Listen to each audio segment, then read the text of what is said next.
line by Albert Einstein when he was talking to his students about trying to solve mathematical problems and equations.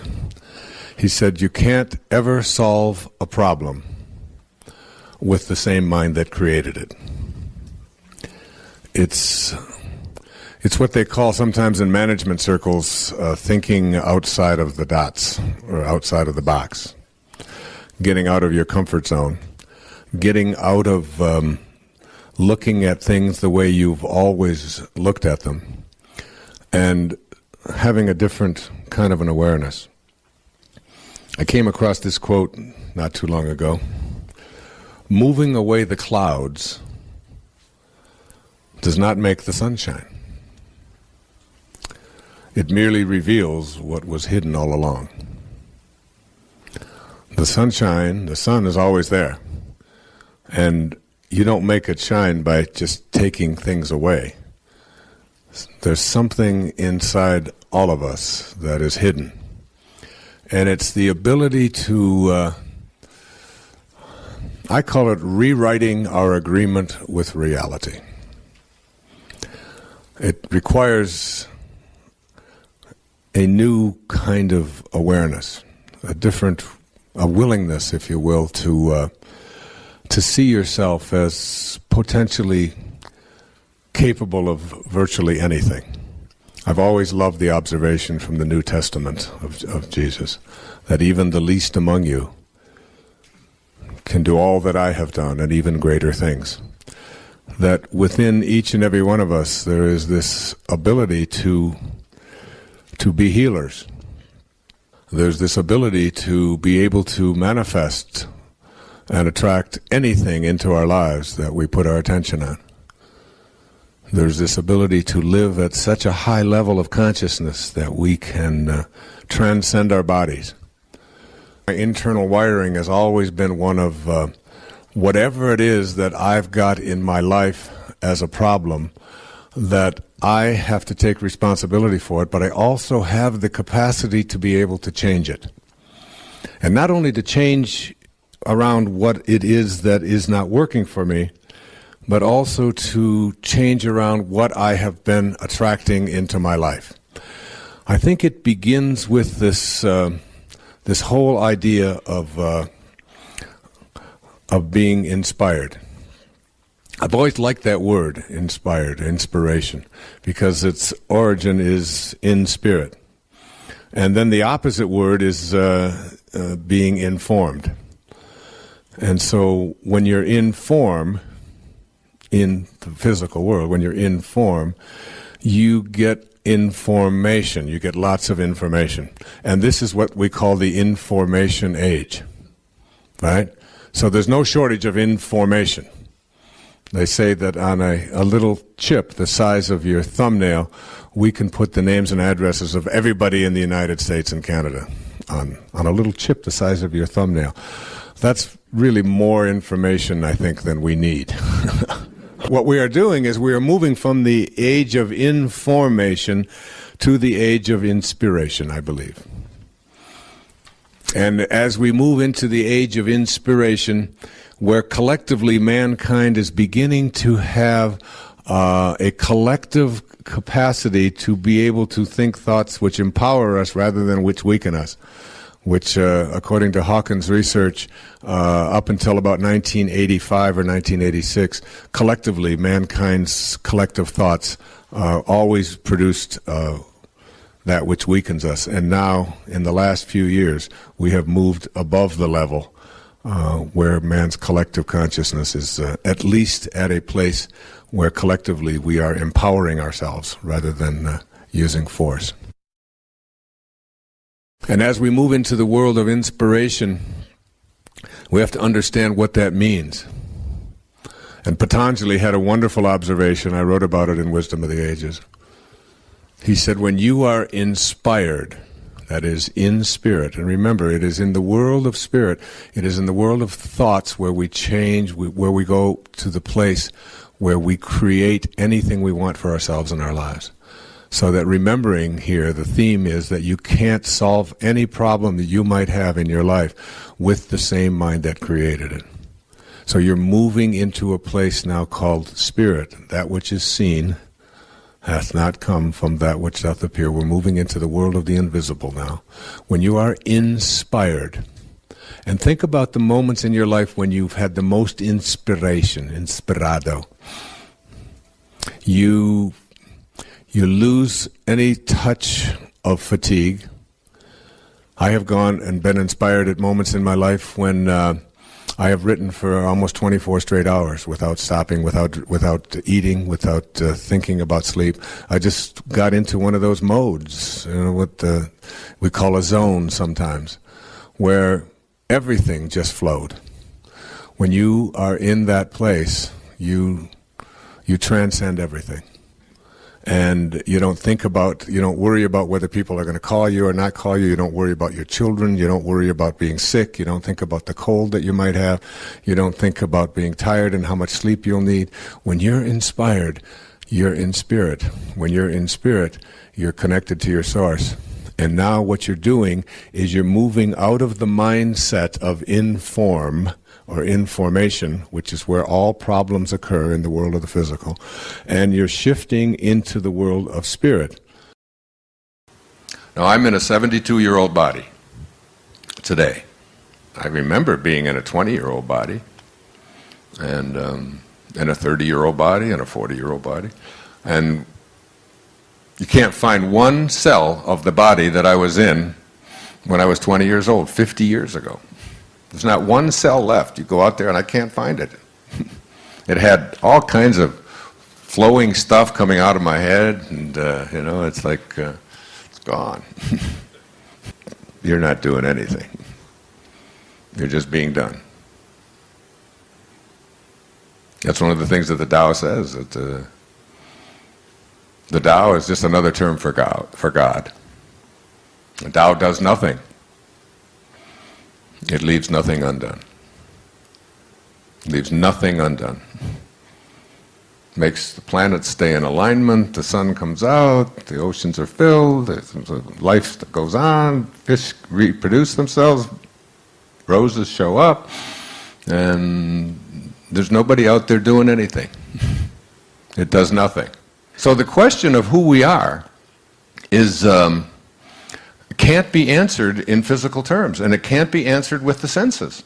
Your senses will lie to you. They will tell you something, and it's just not true, I mean, our senses even tell us right now that we're sitting still when we're hurling through this ocean, right, at 20 knots. But so is the whole ocean hurling through space at something like 11 or 12,000 miles an hour. And it's also orbiting around the sun and turning on its axis. So it's turning, orbiting, and hurling all at the same moment. And your senses are saying, I'm just sitting here. You don't see with your eyes. You have to see through your eyes. The part of you that is processing what I'm saying here right now has no form to it, has no beginning, it has no end. There's an infinite part of you. There's an invisible part of you. And until you're comfortable with it and know it and understand that it is the creator, the creation takes place through this creative process within you, called your mind, called your thoughts, called your spirit, called your soul. And one of the things that I have learned is that it's necessary to understand what your soul is to follow your excitement. Now hear this. Your excitement is who you are. Just let that in. We're getting very philosophical. I love it when we get like this, especially when I know we have lots of time, so we can just take it, just... Your excitement is who you are. You're not this body. It's the soul. It's this invisibleness. It's what causes you to feel passion. It's following your excitement. And it's something you can do at any time. And when you do, I guarantee you these two things. It will be effortless, and you will always be supported. It's always an effort when you are not following your excitement. What is it in here? What is that creative spark that just makes you want to do something, or you just feel drawn to do it? And the more you pay attention to this spark, this inner excitement, the more it will support you, and you'll find yourself doing amazing things, like really amazing things. Here's what Patanjali, the great 3rd century BC Indian scholar, great beautiful soul, who was the father of meditation, one who taught me the japa meditation and the I am meditation. He said, when you are inspired, inspired means in spirit. When you are inspired, that means when you are following your excitement. When you are inspired by some great project, some extraordinary project, all of your thoughts break their bonds. Your mind transcends limitations. Your consciousness expands in every direction. And you find yourself in a new and a great and a wonderful world. And then he said, and this is what I mean by being effortless, he said, dormant forces, faculties and talents come alive, and you discover yourself to be a greater person by far than you ever dreamed yourself to be, or I say were ever taught that you could become. Because you were not raised to believe in your divinity. You were raised, as Rumi said in that thing I read between the Chinese and the Byzantines, you were raised to believe in your limitations. And you don't know that within you, you have God. You are God. God is not an external concept. It's what the ego has taught us that it is. So that if you can answer the question, who am I? Who am I? And understand that who you are is a divine speck, if you will, a divine fragment of the universal consciousness.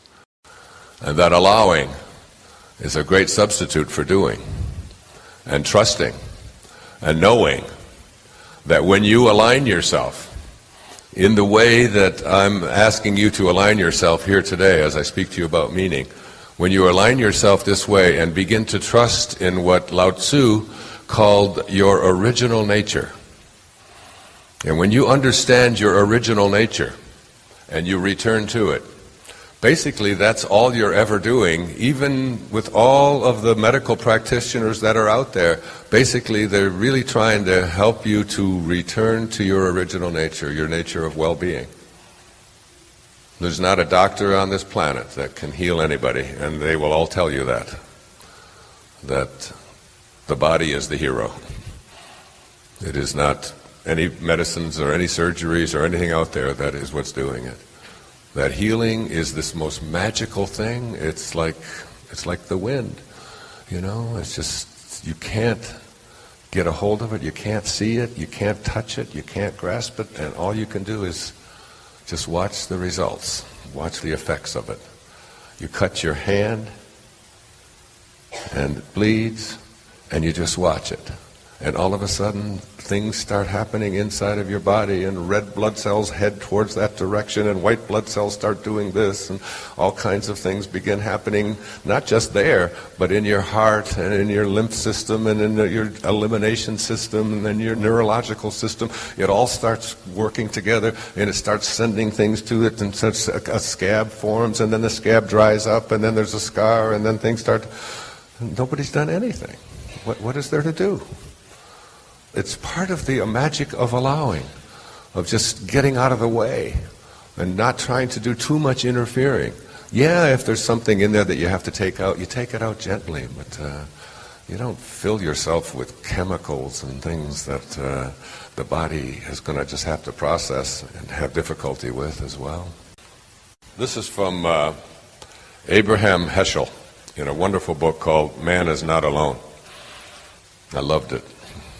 He said, life is not meaningful unless it is serving an end beyond itself, unless it is of value to someone else. That you'll never find meaning through your ego. Life is not meaningful unless it is serving an end beyond itself, unless it is of value to someone else. And secondly, this is from Albert Schweitzer, everyone's hero. The one possible way of giving meaning to your existence is that of raising your natural relation to the world to a spiritual one. In other words, you have to return to spirit if you're going to find meaning. This is from Emmanuel. Our mind doesn't know the way. Our heart has already been there.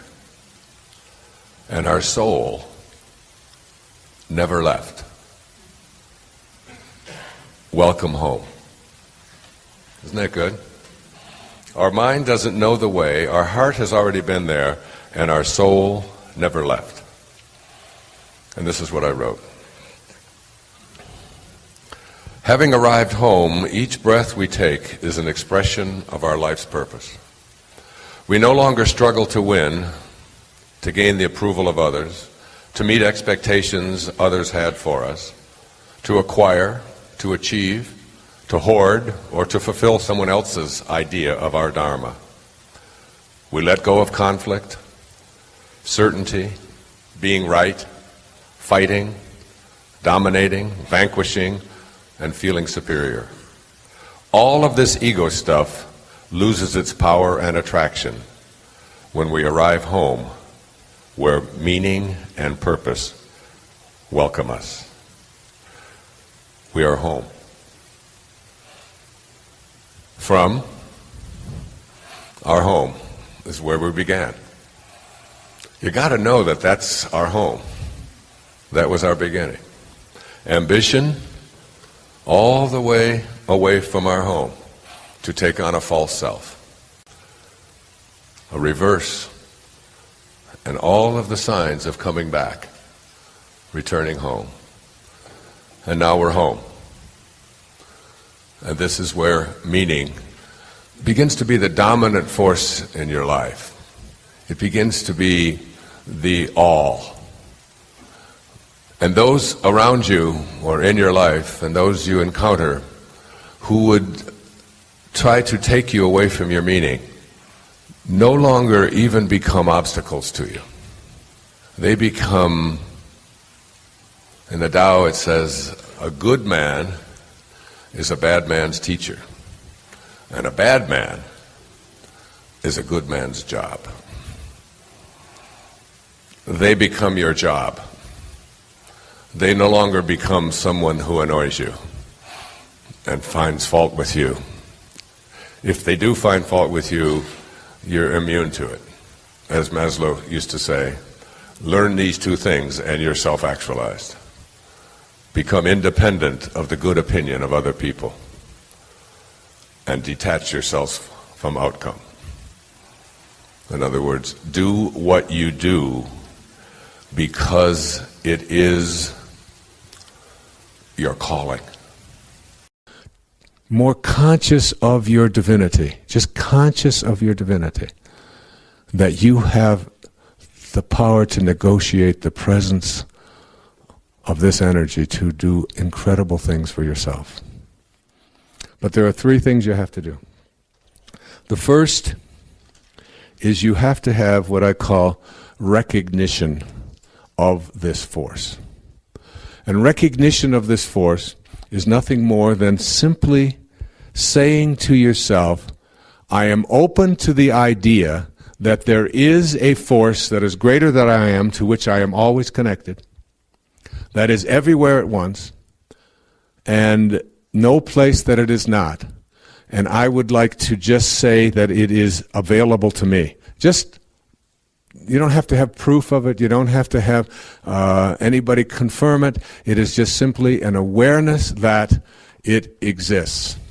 See, once you recognize that this force that opens the flowers, that keeps the planet in alignment, that grows your fingernails every night and beats your heart, independent of your opinion about it. You go to sleep at night, you look at your fingernails the next morning, they're longer than they were the night before, and you're sound asleep.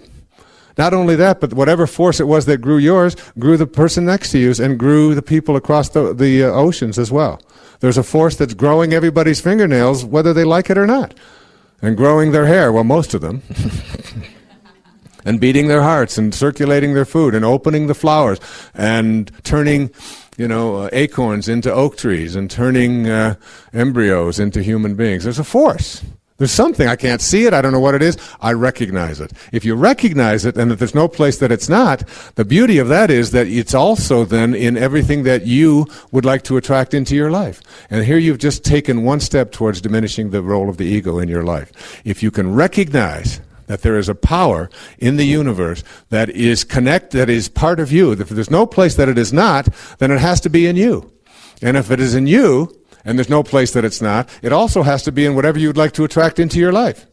So all you have to say is, I'm already connected to that which I would like to attract into my life. That what you want, wants you.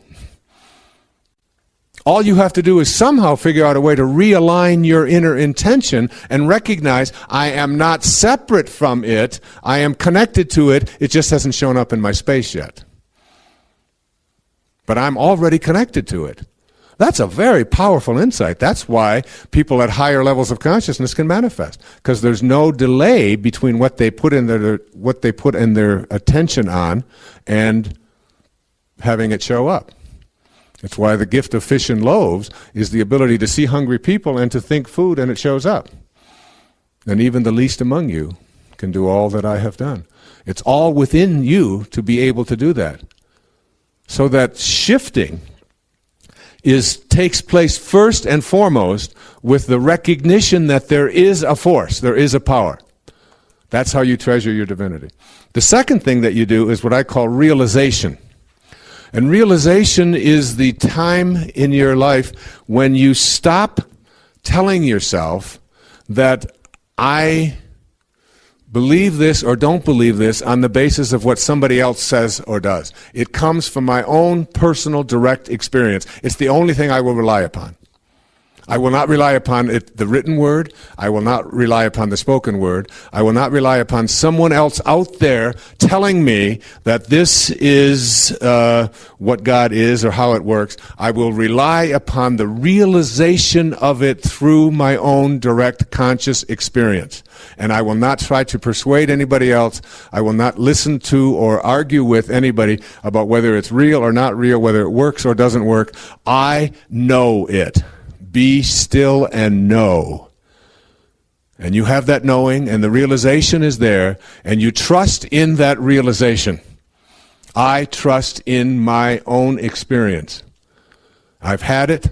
I have talked to this force. I have seen it work. I've put my attention on it. I've been able to manifest what I want in my life. I've been able to heal myself. I've been able to help heal others. I've been able to feel comfort in times when others feel sadness. These are all things that I know come to me through my direct experience of God. And it doesn't matter what anybody else out there says or does. Realization.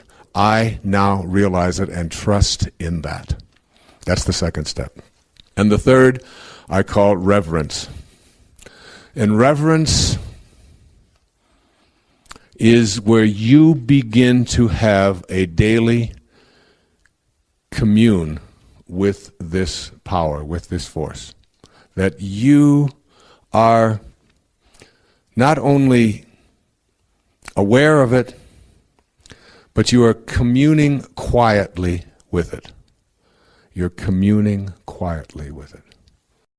As I readied myself to make the shift from an exclusively spiritual being into the world of particles in 1939, I had the following conversation with the creative intelligence I'll call God.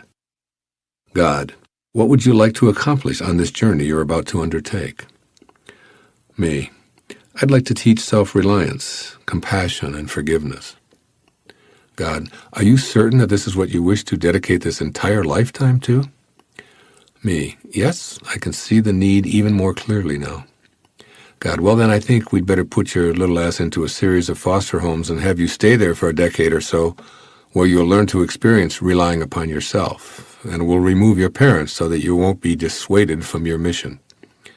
Me, I'll accept that, but what about my parents? Who will best facilitate my life's purpose? God, you can select Melvin Lyle Dyer as your father, a prisoner, an alcoholic, and a thief. He'll abandon you as a baby and never show up in your life. You'll first practice hating him and seeking revenge, but you'll ultimately forgive him long after he's left his body. This act of forgiveness will be the single most important event of your life. It will put you on the path that you're signing up for. Me. And my mother? What about her? Take Hazel Dyer, Lyle's wife. Her compassion for all of her children will give you an example to follow. She'll steadfastly work herself to the bone to reunite you and your brothers after 10 years or so of her own suffering. Me. Isn't it an awful, cruel fate for my father? God. Not at all. He signed up for this 25 years ago. He dedicated this entire lifetime to teach one of his children the lesson of forgiveness. A noble gesture, wouldn't you say? And your mother is here to show you how true compassion shows up every day. Now get down there and participate in becoming a particle. In the introduction of my book, You'll See It When You Believe It, I wrote about finding my father and visiting his grave in the early 1970s. The facts that led me there defy the laws of logic, and visiting it was the final hurdle I needed to overcome before initiating my writing and speaking career, or the mission I'd signed up for back in 1939. I've also visited the Holocaust sites of Europe and read and reread the history of events that contributed to the hatred that created war. In the 1960s, I worked to bring peace to the events surrounding the horrible Vietnam War, and today my attention is often focused on finding an alternative to the violence and hatred in Africa, the Middle East, and particularly Iraq. My calling is deep within me and has a hold on me. I don't know what I'm going to do next, but I'm probably being guided by what Spirit and I decided at the inception of this journey. One thing I know for certain is that I'm inspired. I've described my personal insight about my calling to encourage all of you to examine your own life, including all of its travails and success, as a necessary experience in order to fulfill your mission. Looking at life from this perspective nurtures the deep yearning within that will beckon you back to Spirit. As you can see from my own example, it can be a great help to look at your entire life as the unfolding of a plan that you participated in before you even arrived here. By doing so, you shift from blaming others and circumstances to being responsible and feeling your purpose.